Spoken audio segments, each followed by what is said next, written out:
So we recently found out through Elon Musk's Twitter that the FBI has been colluding with Twitter employees to censor American conservatives and just American voices in general, and tasked up to 80 agents with that, with online censorship. So what do you think? Is there going to be any accountability? What's going on with that in Congress? 100%. I think House Oversight is absolutely going to be taking the lead on this starting January 3rd. We're already seeing many representatives being very vocal about the fact that, for so long, the left absolutely lied to the American people. They tried to gaslight us, telling us that it wasn't happening. And now it took a billionaire, Elon Musk, who literally put forward, $44 billion to buy Twitter, to show the American people and confirm what we all knew. As you guys may know, I actually used my campaign in 2020 and we sued Twitter. I was one of the many candidates across the country that were censored, and yet at that point in time the FEC said it wasn't their job to enforce election law and that the laws had to be updated and reformed. So the fact is that this is not just an issue affecting everyday American people. This is affecting our elections. People say election interference. Some people might get freaked out about that, but that's exactly what this is. They need to be held accountable.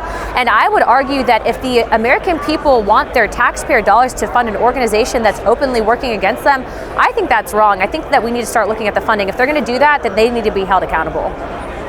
So what are some other goals of Congress? You're going to be sworn in January? Yes. Number one objective right now is fighting what's happening with big tech, but also to American energy independence, really pulling back some of this runaway reckless spending. And then also to one of the biggest things that I think we as a nation, as a bipartisan platform, need to address is China. China by 2027 is trying to militarily dwarf the United States, and by 2030 they're trying to become a world superpower. I think there are those of us in Congress that do not want China to be in charge, and I think that we need to work together not only to address the fact that that country is absolutely responsible for multiple human rights abuses, but also they have no invested interest in preserving Western civilization and democracy, and so we have to come on board with fighting what's happening with China.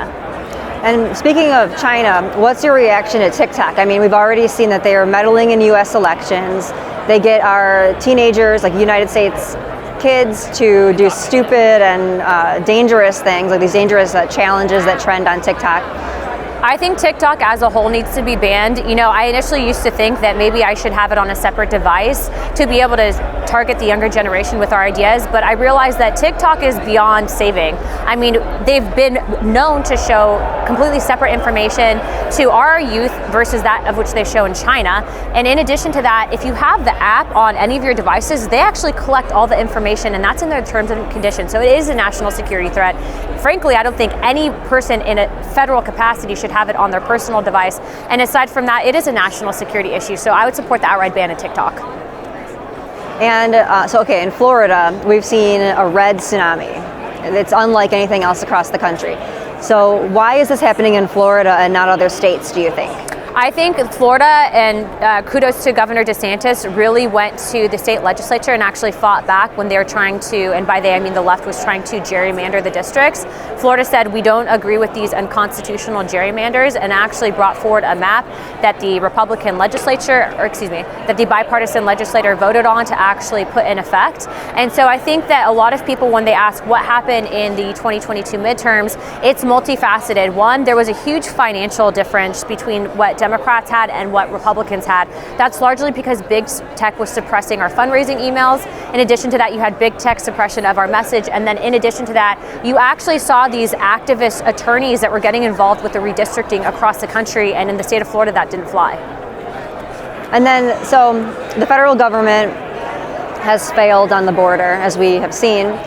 And do you think that maybe the states should take over where the federal government has failed and maybe the states deport? Or what do you think, how do you think states can address the problem of illegal immigration since the federal government is not doing it? I think that the states absolutely need to take charge. I'm a huge advocate for that at any level. But, frankly, the states right now are being directly impacted. The federal government has tried to use Hispanic Americans as basically a voting tool to try to convince the largest minority in the country, which are Hispanic Americans, to vote left.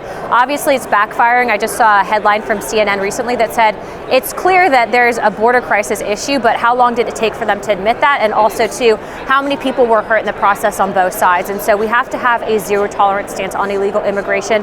That is the true humanitarian perspective. And frankly, you can never really depend on the federal government to do better for you and your state versus that of the state or the individual.